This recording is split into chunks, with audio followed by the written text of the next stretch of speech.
Hello, beautiful people. One of the causes of mental health challenges is imposter syndrome. This is where someone has quite crippling self-doubt. They believe themselves to be a fraud.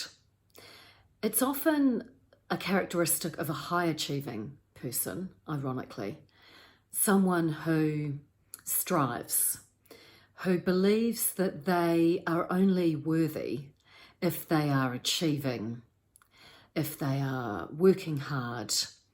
They get themselves on a bit of a hamster wheel, really, where there's often overwork and perfectionism and characteristics like that, because the person has an internal dialogue that's very unhealthy.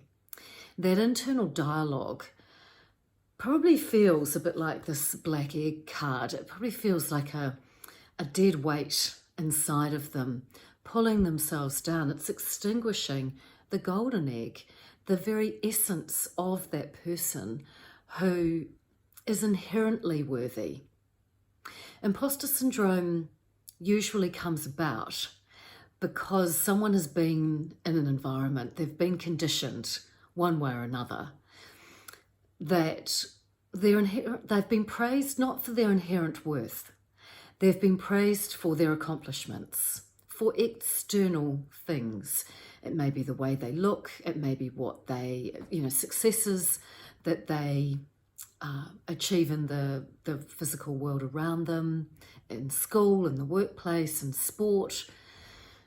That person, however, develops the sense of, yes, but I'm not really worthy. I'm actually a fraud, that I'm fooling all these people, that I'm this amazing person.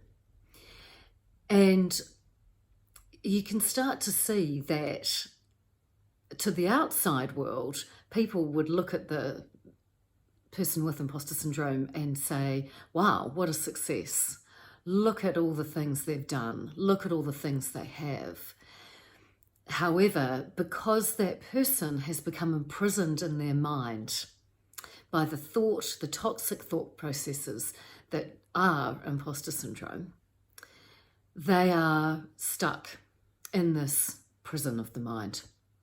And the place to start to crack that egg open, using the cards, is with acknowledging the power of our thoughts to create our reality, to create prisons that we exist in every day. We may be going about our lives, we may be overachieving, working very hard, kicking big goals. However, if we feel inside, if the internal dialogue is, if we feel like a stone weighing us down, and there's an internal dialogue that is eternally criticizing or doubting ourselves and our true golden essence, then we really do have to take control of that. And imposter syndrome can be overcome by the person. They can be a phoenix that rises from the ashes, those ashes being the ashes of those toxic thoughts that they have about themselves.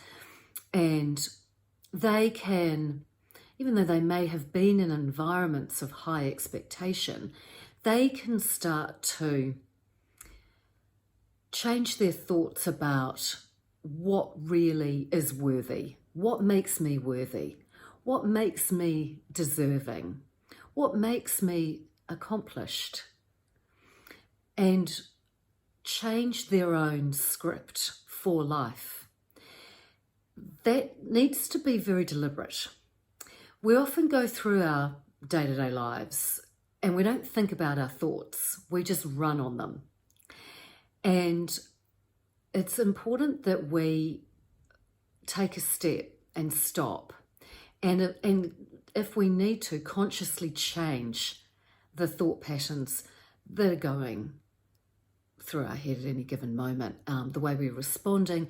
For example, if we're overworking because of imposter syndrome, feeling like I've got this big job, I don't really deserve it. I feel like a fraud. I can't believe they haven't found me out yet. I've got to work harder. I've got to work longer, harder. I've got to be better than everybody else because I inherently don't feel that I'm good enough for this job. If we can see, acknowledge, stand back from and recognize that we are thinking that probably 10 to 100 times a day as we're going about that job, that's where there's a game changer.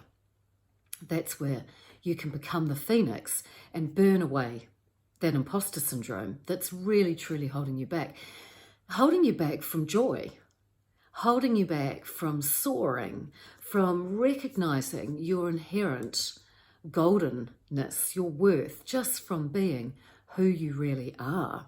And people with imposter syndrome don't really take joy in all the work and all the achievements that they're amassing because they feel like there's this sort of monkey on their back pushing them harder, longer. Whereas if they stop and say, this is actually me doing this to myself and I can change that, then that imposter syndrome becomes an overcomable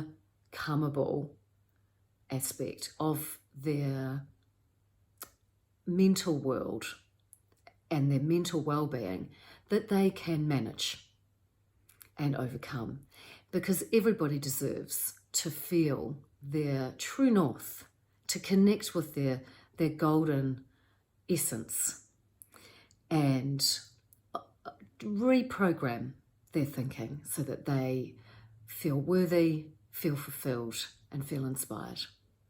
Thank you.